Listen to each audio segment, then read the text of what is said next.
Population explosion എന്ന് പറയുന്ന ഒരു ടോപ്പിക്കാണ് കഴിഞ്ഞ ക്ലാസ്സിൽ നമ്മൾ എടുത്തു നിർത്തിയത്. പോപ്പുലേഷൻ എക്സ്പ്ലോഷൻ എന്ന് പറഞ്ഞാൽ ജനസംഖ്യ വിസ്ഫോടനം. അതിനെക്കുറിച്ച് കുറച്ച് കാര്യങ്ങളൊക്കെ നമ്മൾ കഴിഞ്ഞ ക്ലാസ്സിൽ കണ്ടു. ഇനി നമുക്ക് ഈ ക്ലാസ്സിൽ നമുക്ക് നോക്കാനുള്ളത് എന്താണ് ഈ പോപ്പുലേഷൻ എക്സ്പ്ലോഷൻ ഉണ്ടായാൽ സംഭവിക്കുന്നത്.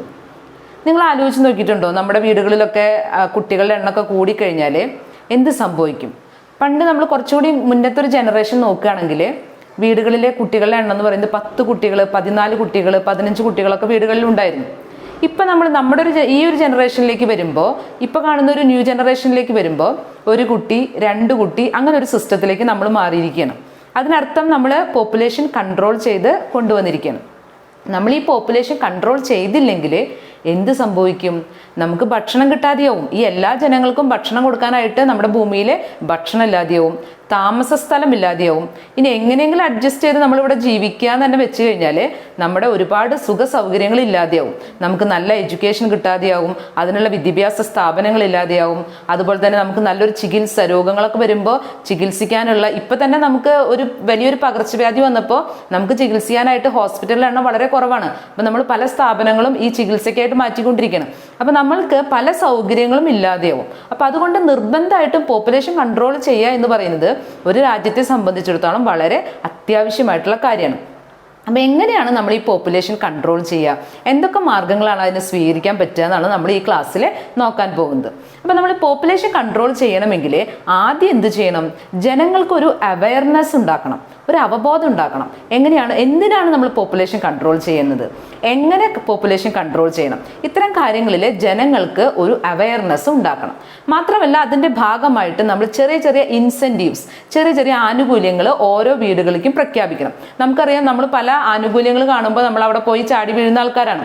അപ്പം നമ്മൾ ഗവൺമെൻറ് എന്ത് ചെയ്യണം? ചെറിയ ചെറിയ ഇൻസെൻറ്റീവ്സ്, ആനുകൂല്യങ്ങൾ കുട്ടികൾ കുറവുള്ള വീടുകളിലേക്ക്. ഇപ്പോൾ നമുക്കറിയാം, ഒരു പെൺകുട്ടി മാത്രമാണെങ്കിൽ ആ പെൺകുട്ടിയുടെ വിദ്യാഭ്യാസ സൗകര്യം മുഴുവനും ഗവൺമെൻറ് ഏറ്റെടുക്കുന്ന ഒരു കാലഘട്ടമാണ് ഇപ്പോൾ. അപ്പോൾ അങ്ങനെ ചില ഇൻസെൻറ്റീവ്സ്, ആനുകൂല്യങ്ങളൊക്കെ കൊടുക്കുമ്പോൾ ജനങ്ങൾ പോപ്പുലേഷൻ കൺട്രോൾ ചെയ്യുന്ന ഒരു മെത്തേഡിലേക്ക് വരും. അപ്പോൾ അതാണ് രണ്ടാമത്തെ കാര്യം എന്ന് പറയുന്നത്. മൂന്നാമത് ഫാമിലി പ്ലാനിങ് പ്രോഗ്രാംസ്. ഈ ചാപ്റ്ററിൽ നമ്മൾ വരുന്നത് മുഴുവനും ഫാമിലി പ്ലാനിങ് പ്രോഗ്രാംസ് ആണ്.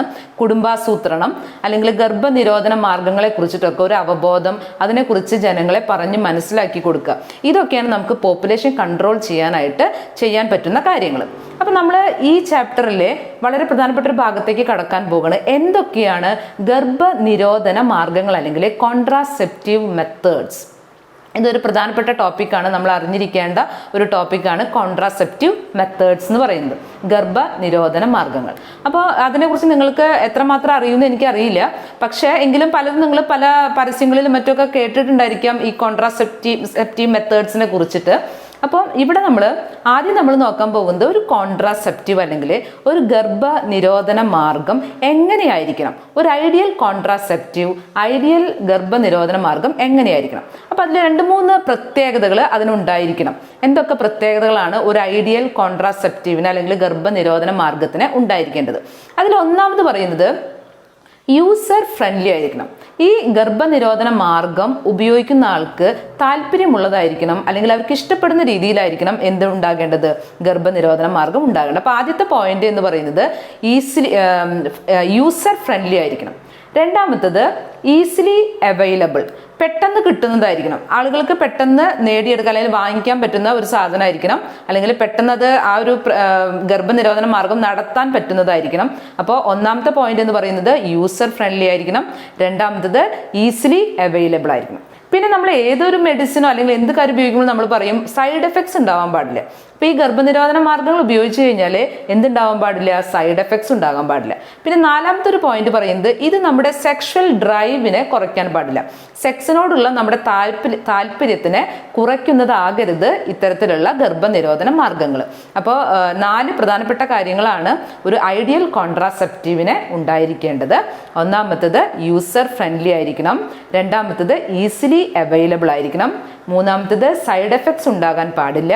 നാലാമത്തത് എന്താണ്? It do not reduce sexual drive കുറയ്ക്കാൻ പാടില്ല. അപ്പം ഇത്രയും കാര്യങ്ങളുള്ള ഒരു കോൺട്രാസെപ്റ്റീവിനെയാണ് നമുക്ക് എന്ത് പറയാൻ പറ്റുക? ഐഡിയൽ കോൺട്രാസെപ്റ്റീവ് അല്ലെങ്കിൽ ഒരു മാതൃകാപരമായ ഗർഭനിരോധന മാർഗം എന്ന് പറയാൻ കഴിയുക. ഇനി നമ്മൾ നോക്കാൻ പോകുന്നത് ഏതൊക്കെയാണ് വിവിധ തരം കോൺട്രാസെപ്റ്റീവ് മെത്തേഡ്സ്? ഗർഭനിരോധന മാർഗങ്ങളെ എങ്ങനെയാണ് തരംതിരിച്ചിരിക്കുന്നത്? പ്രധാനമായിട്ടും നമുക്ക് ഗർഭനിരോധന മാർഗങ്ങളെ 5ആയിട്ട് തരംതിരിക്കാം. ഒന്നാമത്തെ മെത്തേഡ് എന്ന് പറയുന്നത് നാച്ചുറൽ അഥവാ traditional methods, natural methods or traditional methods. രണ്ടാമത്തെ മെത്തേഡ് ബാരിയർ മെത്തേഡ് എന്ന് പറയും. രണ്ടാമത്തേത് ബാരിയർ മെത്തേഡ്.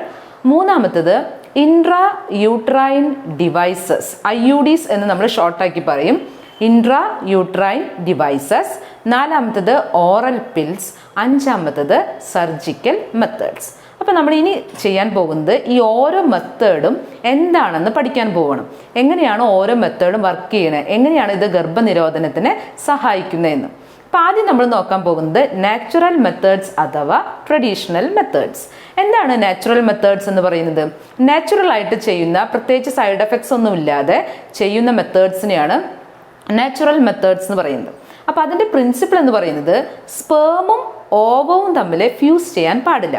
അപ്പോൾ നമ്മൾക്കറിയാം, നമ്മൾ കഴിഞ്ഞ ക്ലാസ്സിൽ പഠിച്ചു ഫെർട്ടിലൈസേഷൻ. എന്താണ് ഫെർട്ടിലൈസേഷൻ എന്ന് പറഞ്ഞാൽ സ്പേമും പുരുഷ ബീജവുമായ സ്പേമും ഓവവും തമ്മിൽ ഫ്യൂസ് ചെയ്യുമ്പോഴാണ് കുഞ്ഞുണ്ടാകുന്നത്. അപ്പോൾ സ്പേമും ഓവവും ഫ്യൂസ് ചെയ്യാതെ അതിൻ്റെ മീറ്റിങ്ങിനെ പ്രിവെൻറ്റ് ചെയ്യുന്നു നാച്ചുറൽ മെത്തേഡ്സിൽ. പ്രധാനമായിട്ടും 3 നാച്ചുറൽ മെത്തേഡ്സ് ആണുള്ളത്. 3 നാച്ചുറൽ മെത്തേഡ്സ്. ഏതൊക്കെയാണ് 3 നാച്ചുറൽ മെത്തേഡ്സ്? നിങ്ങൾ കേട്ടിട്ടുണ്ടാവില്ല, പുതിയ ടേംസ് ആണ്. അപ്പോൾ അത് നമുക്ക് പഠിക്കാം, ഓരോന്ന് എന്താന്ന്. വളരെ സിമ്പിളാണ്, നമുക്ക് പെട്ടെന്ന് മനസ്സിലാവും. അപ്പോൾ ഒന്നാമത്തെ മെത്തേഡ് എന്ന് പറയുന്നത് പീരിയോഡിക് ആബ്സ്റ്റിനൻസ് എന്നാണ്. Periodic abstinence. അപ്പോൾ നാച്ചുറൽ മെത്തേഡ്സിൽ തന്നെ 3 മെത്തേഡുകൾ വരുന്നുണ്ട്. ഏതൊക്കെയാണ് 3 മെത്തേഡുകൾ? പീരിയോഡിക് ആബ്സ്റ്റിനൻസ്, രണ്ടാമത്തേത് കോയിറ്റസ് ഇൻറപ്റ്റസ്, മൂന്നാമത്തേത് ലാക്ടേഷണൽ അമിനോറിയ. ഏതൊക്കെയാണ് 3 മെത്തേഡ്സ് പറഞ്ഞത്?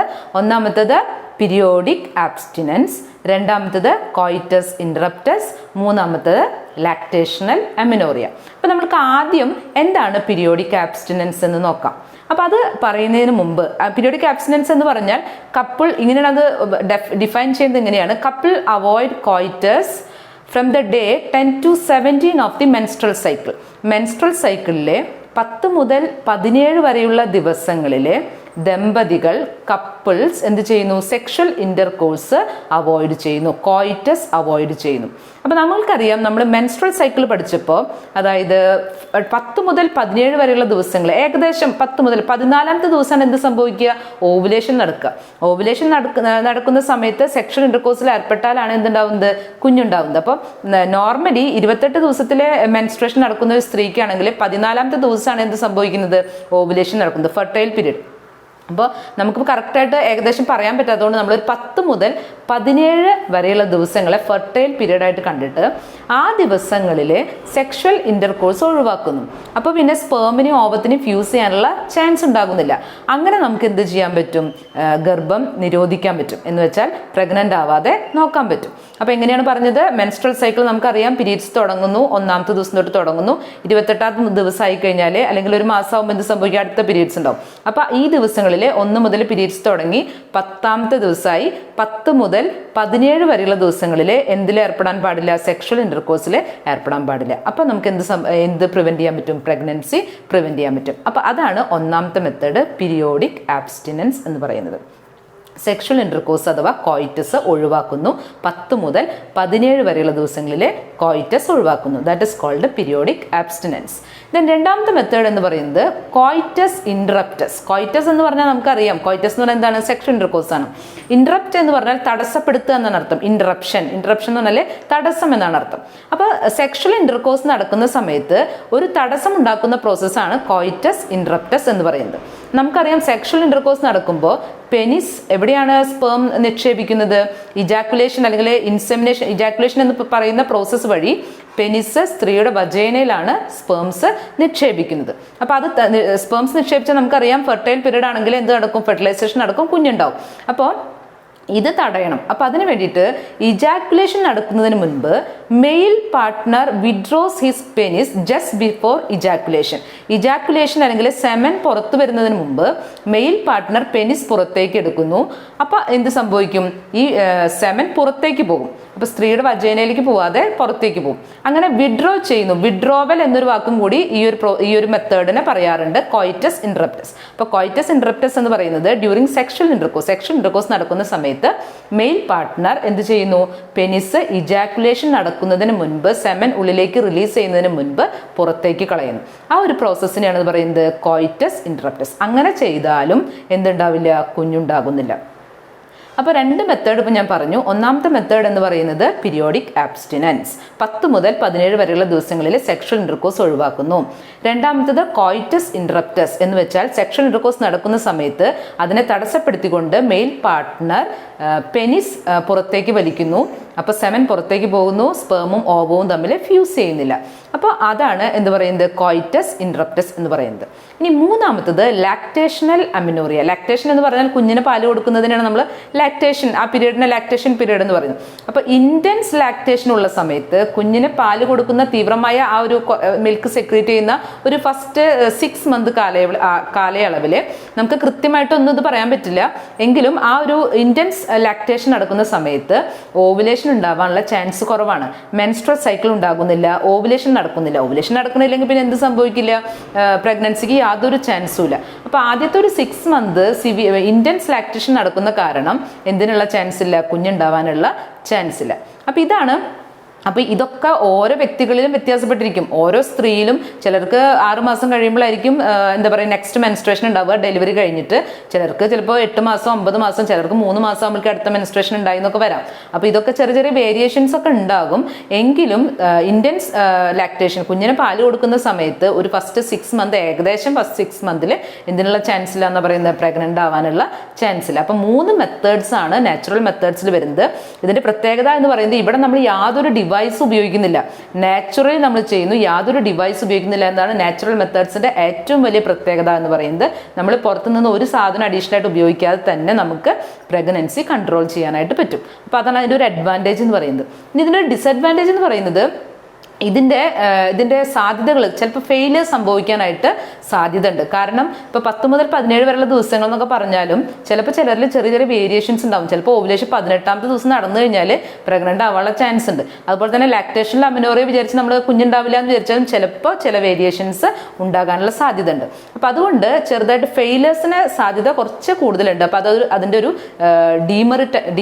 ഡിസഡ്വാൻറ്റേജ് ആയിട്ട് നമുക്ക് പറയാനായിട്ട് സാധിക്കും. അപ്പോൾ നാച്ചുറൽ മെത്തേഡ്സിൽ യാതൊരു സൈഡ് എഫക്ട്സും ഇല്ല. അതാണ് അതിൻ്റെ ഏറ്റവും വലിയ അഡ്വാൻറ്റേജ് എന്ന് പറയുന്നത്. അപ്പോൾ 3 നാച്ചുറൽ മെത്തേഡ്സ് ആണ് വരുന്നത്: പീരിയോഡിക് ആബ്സ്റ്റിനൻസ്, ദെൻ കോയിറ്റസ് ഇൻട്രപ്റ്റസ്, മൂന്നാമത്തത് ലാക്ടേഷണൽ അമിനോറിയ. നെക്സ്റ്റ് വരുന്നത് ബാരിയർ മെത്തേഡാണ്. അപ്പോൾ നാച്ചുറൽ മെത്തേഡ്സ് കഴിഞ്ഞിട്ട് ബാക്കി വരുന്ന എല്ലാ മെത്തേഡ്സിനെയും വേണമെങ്കിൽ നമുക്ക് ആർട്ടിഫിഷ്യൽ മെത്തേഡ്സ് വേണമെങ്കിൽ ഒരുമിച്ച് പറയാം. അപ്പോൾ രണ്ടാമത്തെ കോൺട്രാസെപ്റ്റീവ് മെത്തേഡ് എന്ന് പറയുന്നത് ബാരിയർ മെത്തേഡാണ്. ഇവിടെയും പ്രിൻസിപ്പിൾ എന്ത് തന്നെയാണ്? സ്പേമും ഓവവും തമ്മിൽ ഫ്യൂസ് ചെയ്യാൻ പാടില്ല. അത് prevent meeting of sperm and ovum. അത് തന്നെയാണ് ഇവിടെയും പ്രിൻസിപ്പിൾ. പക്ഷെ with the help of some barriers, ചില ബാരിയേഴ്സ് ഉപയോഗിച്ചിട്ട് നമ്മൾ ഇതിനെ തടസ്സപ്പെടുത്തുന്നു. സ്പേമും ഓവവും തമ്മിൽ ഫ്യൂസ് ചെയ്യുന്ന തടസ്സപ്പെടുത്തുന്നു. അപ്പം ഇതിൽ വരുന്നതാണ് കോണ്ടംസ് എന്ന് പറയുന്നത്. കോണ്ടംസ് ഗർഭനിരോധന ഉറകൾ എന്ന് പറയുന്നത്. കോണ്ടംസ് ഏതിൽ വരുന്നതാണ്? ബാരിയർ മെത്തേഡിൽ വരുന്നതാണ്. എന്താണ് കോണ്ടംസ്? നിങ്ങൾക്ക് ചിത്രത്തിൽ കാണാൻ പറ്റും കോണ്ടം എന്താണെന്നുള്ളത്. അപ്പോൾ നിങ്ങൾക്ക് ഇതിനെക്കുറിച്ച് അറിയുണ്ടാവില്ല, പക്ഷെ നിങ്ങൾ മനസ്സിലാക്കണം. കോണ്ടംസ് എന്ന് പറയുന്നത് ഏറ്റവും പോപ്പുലർ ആയിട്ടുള്ള ഒരു ഗർഭനിരോധന മാർഗമാണ്. ഇതിൻ്റെ പ്രത്യേകത എന്ന് പറയുന്നത് ഇത് ഉണ്ടാക്കിയിരിക്കുന്നത് it is made up of thin rubber latex. വളരെ തിന്നായിട്ടുള്ള റബ്ബർ ലാറ്റക്സ് കൊണ്ട് ഉണ്ടാക്കിയിരിക്കുന്ന ഒരു ഉറയാണ്, കവറാണ് കോണ്ടം എന്ന് പറയുന്നത്. ഇത് സെക്ഷൽ ഇന്റർകോഴ്സ് നടക്കുന്ന സമയത്ത് പെനിസിൽ കവർ ചെയ്യുന്നു. അപ്പോൾ എന്ത് സംഭവിക്കും? പെനിസിൽ ഈ ഉറ അല്ലെങ്കിൽ ഈ കോണ്ടം കവർ ചെയ്യുമ്പോൾ ഇജാക്കുലേഷൻ നടന്ന് സെമൻ പുറത്തേക്ക് വന്നാലും അത് ഏതിൽ ശേഖരിക്കപ്പെടും? ഈ കോണ്ടത്തിനുള്ളിൽ, ഈ കവറിനുള്ളിൽ ശേഖരിക്കപ്പെടും. അപ്പോൾ സ്ത്രീയുടെ വജൈനയിലേക്ക് അത് പോകില്ല. അപ്പോൾ എന്ത് സംഭവിക്കും? സ്പേം ആൻഡ് ഓവം ഫ്യൂഷൻ നടക്കില്ല. അപ്പോൾ ഇത് ഒരു ഉറയാണ്, ഗർഭനിരോധന ഉറയാണ് കോണ്ടം എന്ന് പറയുന്നത്. കോണ്ടംസ് എന്തുകൊണ്ടാണ് ഉണ്ടാക്കിയിരിക്കുന്നത്? റബ്ബർ ലാറ്റക്സ് കൊണ്ടാണ് ഉണ്ടാക്കിയിരിക്കുന്നത്. ഇത് വളരെ പോപ്പുലർലി ആളുകൾ യൂസ് ചെയ്യാൻ 2 കാരണമുണ്ട്. ഒന്നാമത്തെ കാരണം എന്ന് പറയുന്നത് ഇത് ഉപയോഗിക്കാനായിട്ട് നമുക്ക് ഡോക്ടറെ കാണേണ്ട കാര്യമോ അല്ലെങ്കിൽ അങ്ങനെ ഒരു എക്സ്പേർട്ടിൻ്റെ ആവശ്യമില്ല. നമുക്ക് ഈ കപ്പിളിന് തന്നെ, ദമ്പതിമാർക്ക് തന്നെ ഉപയോഗിക്കാവുന്ന ഒരു കാര്യമാണ്. അപ്പം അതുകൊണ്ട് ഇത് കുറച്ചുകൂടി പോപ്പുലറാണ്. മാത്രമല്ല ഇത് വേറൊരു പർപ്പസിനെ കൂടെ ഉപയോഗിക്കുന്നുണ്ട്, to prevent sexually transmitted diseases. നമുക്കറിയാം എയ്ഡ്സ് പോലുള്ള രോഗമൊക്കെ വളരെ ഭീതിജനകമായ ഒരു രോഗത്തെ തടയാൻ, അല്ലെങ്കിൽ സിഫിലിസ്, ഗൊണേറിയ പോലുള്ള ഡിസീസിനെ തടയാനായിട്ട് നമുക്ക് എന്ത് ഉപയോഗിക്കാൻ പറ്റും? ഈ കോണ്ടംസ് ഉപയോഗിക്കാം. സെക്ഷൽ ഇൻ്റർകോഴ്സ് നടക്കുന്ന സമയത്ത് കോണ്ടംസ് ഉപയോഗിക്കുകയാണെങ്കിൽ, ഈ കവർ ഉപയോഗിക്കുകയാണെങ്കിൽ നമുക്ക് പ്രഗ്നൻസി കൺട്രോൾ ചെയ്യാനും പറ്റും, സെക്ഷലി ട്രാൻസ്മിറ്റഡ് ഡിസീസിനെ കൺട്രോൾ ചെയ്യാനും പറ്റും. അപ്പം അതുകൊണ്ട് കോണ്ടംസ് കുറച്ചും കൂടി പോപ്പുലറാണ്. അപ്പോൾ മെയിൽസ് പെനിസിൽ കവർ ചെയ്യാൻ കോണ്ടംസ് ഉപയോഗിക്കുന്നു എന്നാണ് ഞാൻ പറഞ്ഞത്. പക്ഷേ ഫീമെയിൽസിന് ഉപയോഗിക്കാൻ പറ്റിയ കോണ്ടംസും ഉണ്ട്. അതായത് വജൈനയിലേക്ക് ഇറക്കി വെക്കാൻ പറ്റിയ തരത്തിലുള്ള കോണ്ടംസ് ഉണ്ട്. ഇനി ഇത് കൂടാതെ തന്നെ സെർവിക്കൽ ക്യാപ്സ്, ഡയഫ്രംസ്, അതിന് ചിത്രമൊക്കെ നിങ്ങൾക്ക് ഇവിടെ കാണാൻ പറ്റും. സെർവിക്കൽ ക്യാപ്സ് ഉണ്ട്, വാൾസ് ഉണ്ട്, ഡയഫ്രംസ്, ഇതൊക്കെ ഏതിൽ പെട്ടത് തന്നെയാണ്? ബാരിയർ മെത്തേഡിൽ പെട്ടതാണ്. അപ്പോൾ ബാരിയർ മെത്തേഡിൽ പ്രധാനമായിട്ടും വരുന്നത് കോണ്ടംസ് ആണ്. അപ്പോൾ കോണ്ടംസിന് 2 യൂസ് ഉണ്ട്. കോണ്ടംസ് എന്ന് പറയുന്നത് ഒരു ഉറയാണ്, ഗർഭനിരോധന ഉറയാണ്. ഇതിന് 2 യൂസ് ഉണ്ട്. ഒന്ന് നമുക്ക് പ്രഗ്നൻസി കൺട്രോൾ ചെയ്യാം എന്നൊരു യൂസും കൂടിയുണ്ട്. ഒപ്പം തന്നെ സെക്ഷലി ട്രാൻസ്മിറ്റഡ് ഡിസീസിനെ നമുക്ക് കൺട്രോൾ ചെയ്യാൻ പറ്റും. അപ്പോൾ നമ്മുടെ 2 മെത്തേഡ് കഴിഞ്ഞു, നാച്ചുറൽ മെത്തേഡും കഴിഞ്ഞു, ബാരിയർ മെത്തേഡും കഴിഞ്ഞു. ഇനി മൂന്നാമത്തെ മെത്തേഡ് എന്ന് പറയുന്നത് intra uterine device, IUD, intra uterine device. ഇതിന് ഇൻട്രാ യൂട്രൈൻ ഡിവൈസ് എന്നുള്ള ഒരു വാക്ക് തന്നെ നിങ്ങൾക്കറിയാം. ഇൻട്രാ എന്ന് പറഞ്ഞാൽ ഉള്ളിൽ, യൂട്രൈൻ എന്ന് പറഞ്ഞാൽ യൂട്രസ്, യൂട്രസിന്റെ ഉള്ളിൽ വെക്കുന്ന എന്തോ ഒരു ഡിവൈസ് ആണ് ഏത്?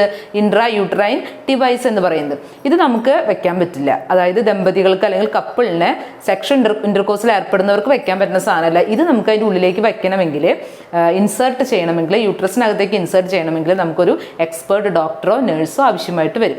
പക്ഷേ ഇത് നമ്മുടെ ഇന്ത്യയിൽ വളരെ പോപ്പുലറായിട്ട് ഉപയോഗിക്കുന്ന ഒരു മെത്തേഡ് തന്നെയാണ് ഏത്? Intra uterine device. ഇത് സ്ത്രീകൾക്ക് ഏറ്റവും സ്യൂട്ടബിൾ ആയിട്ടുള്ള ഒരു മെത്തേഡാണ് ഇൻട്രാ യൂട്രൈൻ ഡിവൈസ്. പക്ഷെ നമുക്കൊരു ഡോക്ടറുടെയോ നഴ്സിന്റെയോ ഹെൽപ്പ് വേണ്ടി വരും എന്ന് മാത്രം. അപ്പൊ യൂട്രസിനുള്ളിലേക്ക് ഇറക്കി വെക്കുന്ന, കടത്തി വെക്കുന്ന എന്തോ ഒരു ഡിവൈസ് ആണ് എന്ത്? ഇൻട്രാ യൂട്രൈൻ ഡിവൈസ് എന്ന് പറയുന്നത്. ഇതിന് നമുക്ക് 3 തരംതിരിക്കാൻ പറ്റും. ഒന്നാമത്തത് കോപ്പർ റിലീസിങ് IUD, രണ്ടാമത്തത് ഹോർമോൺ റിലീസിങ് IUD, പിന്നെ വേണമെങ്കിൽ നോൺ മെഡിക്കേറ്റഡ് എന്ന് പറഞ്ഞിട്ട് വേറൊരു ഗ്രൂപ്പും കൂടി ഉണ്ട്. അപ്പോൾ കോപ്പർ റിലീസിങ് ഉണ്ട്, ഹോർമോൺ റിലീസിങ് ഉണ്ട്, ദെൻ നോൺ മെഡിക്കേറ്റഡ് IUDs. അപ്പോൾ അതിൽ വളരെ പ്രധാനപ്പെട്ടതെന്ന് പറയുന്നത് കോപ്പർ റിലീസിങ് IUDs ആണ്. അതാണ് മോസ്റ്റ് കോമൺലി ഉപയോഗിക്കുന്നത് കോപ്പർ റിലീസിങ് IUDs ആണ്. അതിന് എക്സാമ്പിൾസ് ഉണ്ട്. ഇതൊക്കെ നമുക്ക് എക്സാമിന് ചോദിക്കുന്നതാണ്. കോപ്പർ റിലീസിങ് IUDസിന് എക്സാമ്പിൾ ആണ് copper T, copper 7, Multiload 375. Examples പഠിക്കണം. കോപ്പർ റിലീസിങ് IUDസിന് എക്സാമ്പിൾ ആണ് കോപ്പർ T. ഇത്രയേ ഉള്ളൂ. ടീയുടെ ഷേപ്പിലുള്ള ഒരു ഡിവൈസ് ആയതുകൊണ്ട് അതിനെ copper T, copper 7, then Multiload 375. അത് അതിൻ്റെ പേരാണ് മൾട്ടിലോഡ് 375. ഇനി അതുപോലെ തന്നെ ഹോർമോൺ റിലീസിംഗിലേക്ക് വരുമ്പോൾ അവിടെ വരുന്ന എക്സാമ്പിൾസ് ആണ് LNG-20, പ്രൊജസ്റ്റാസെർട്ട്. ഇതൊക്കെ ഹോർമോൺ റിലീസിങ് IUDs ആണ്. പിന്നെ നോൺ മെഡിക്കേറ്റഡ് IUDസിൽ വരുന്നതാണ് ലിപ്സ് ലൂപ്പ്. അപ്പോൾ നോൺ മെഡിക്കേറ്റഡ് IUDs എന്ന് പറഞ്ഞു കഴിഞ്ഞാൽ അതൊരു പ്രത്യേകതരം കാറ്റഗറിയാണ്. അപ്പം നമ്മളിവിടെ ആദ്യം കോപ്പർ റിലീസിങ് IUD എന്ന് പറഞ്ഞാൽ കോപ്പർ റിലീസ് ചെയ്തിട്ട്, യൂട്രസിൽ കോപ്പർ റിലീസ് ചെയ്തിട്ട് സ്പേമിനെ നശിപ്പിക്കുക എന്നുള്ളൊരു പർപ്പസാണ് അവിടെ നടക്കുന്നത്. അതിൻ്റെ പ്രിൻസിപ്പിൾ അതാണ്. അതുപോലെ തന്നെ ചില ഹോർമോൺസ്, ഈസ്ട്രോജൻ്റെയും പ്രൊജസ്ട്രോണിൻ്റെ ഒക്കെ കോമ്പിനേഷൻസ് ഉപയോഗിച്ചിട്ട്, ചില ഹോർമോൺസ് ഉപയോഗിച്ചിട്ട് ഈ സ്പേംസിനെ നശിപ്പിക്കുന്നതാണ് ഹോർമോൺ റിലീസിങ് IUDs ചെയ്യുന്നത്. ഇനി ലിപ്സ് ലൂപ്സ് എന്ന് പറയുമ്പോൾ അവിടെ മെഡിക്കേറ്റഡ് അല്ല, പകരം ചില ചില ഇഞ്ചുറീസ് ഉണ്ടാക്കിയിട്ട്, അവിടെ യൂട്രസിനുള്ളിൽ ചില ഇഞ്ചുറീസ് ഉണ്ടാക്കിയിട്ട് സ്പേംസിനെ നിലനിൽക്കാനുള്ള സാഹചര്യം ഇല്ലാതാക്കുകയാണ് ചെയ്യുന്നത്. അപ്പോൾ ഇങ്ങനെ IUDസിനെ, ഇൻട്രാ യൂട്രൈൻ ഡിവൈസിനെ 3 നമ്മൾ കാറ്റഗറൈസ് ചെയ്യാണ്.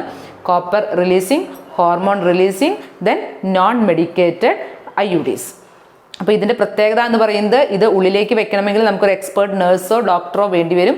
മാത്രമല്ല ഇത് വളരെ കോമൺ ആണ്. നമുക്ക് ഇത്ര സമയത്തേക്ക്, 1 വർഷത്തേക്ക് വേണമെങ്കിൽ, അല്ലെങ്കിൽ 2 വർഷത്തേക്ക് നമുക്ക് കുഞ്ഞ് വേണ്ടെങ്കിൽ 2 വർഷത്തേക്ക് നമുക്ക് ഈ മെത്തേഡ് നമുക്ക് ഉപയോഗിക്കാനായിട്ട് സാധിക്കും. അടുത്ത കോൺട്രാസെപ്റ്റീവ് മെത്തേഡ് എന്ന് പറയുന്നത് ഓറൽ പിൽസ് ആണ്, ഗുളികകളാണ്, ടാബ്ലറ്റ്സ് ആണ്.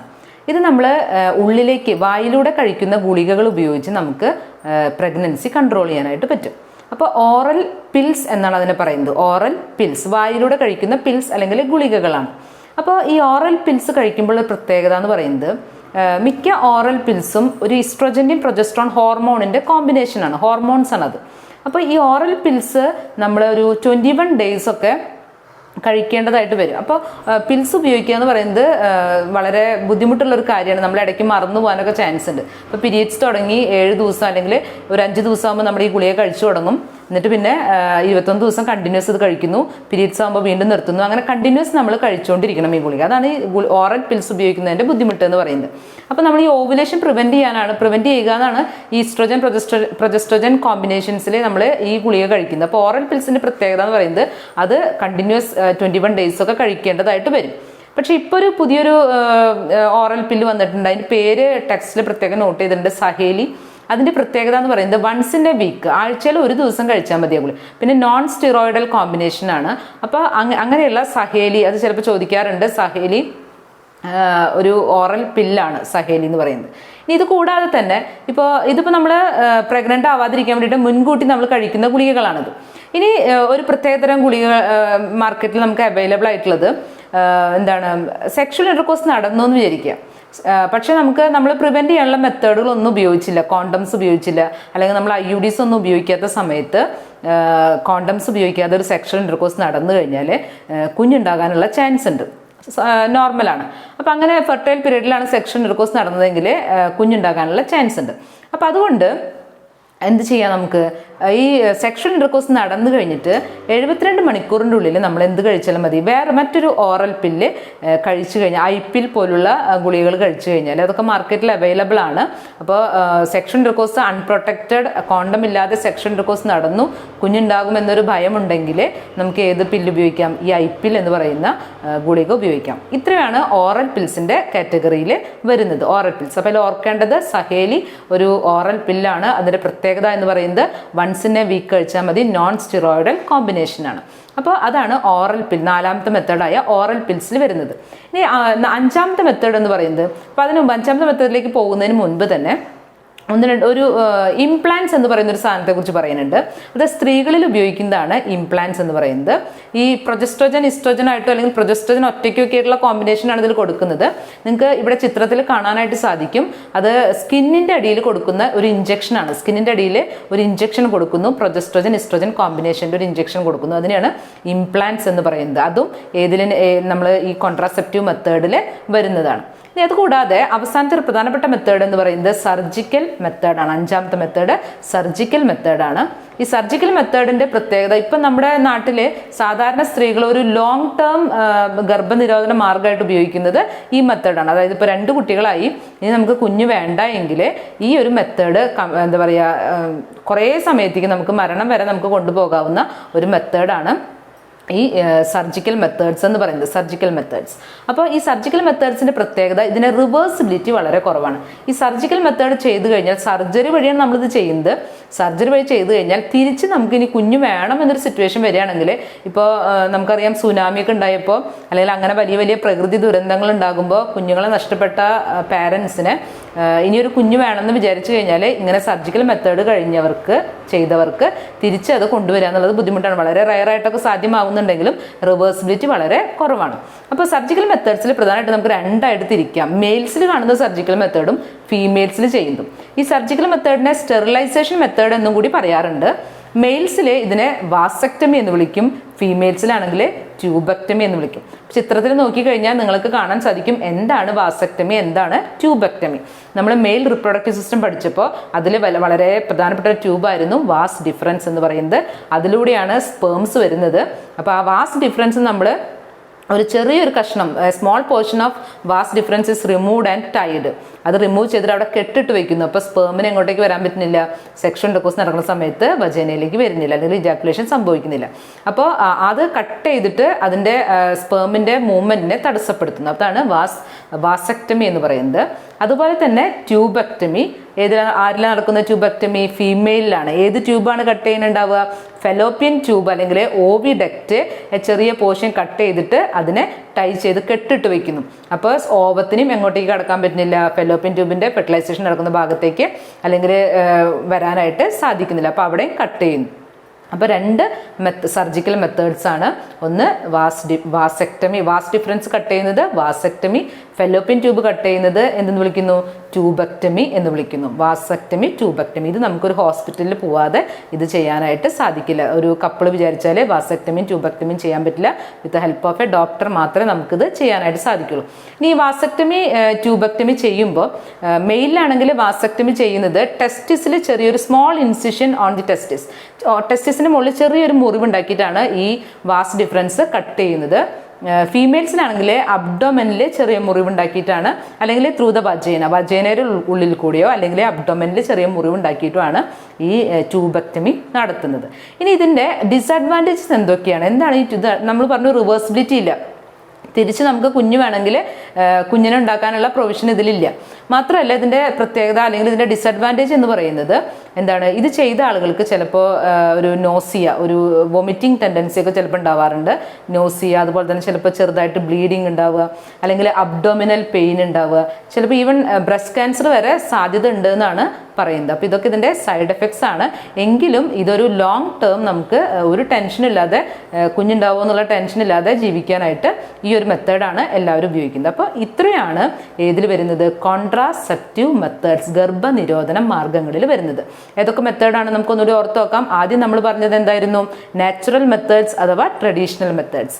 രണ്ടാമത് നമ്മൾ ബാരിയർ മെത്തേഡ്. മൂന്നാമത്തത് ഇൻട്രാ യൂട്രൈൻ ഡിവൈസസ് അല്ലെങ്കിൽ IUDs. നാലാമത്തത് ഓറൽ പിൽസ്. അഞ്ചാമത്തത് സർജിക്കൽ മെത്തേഡ്സ്.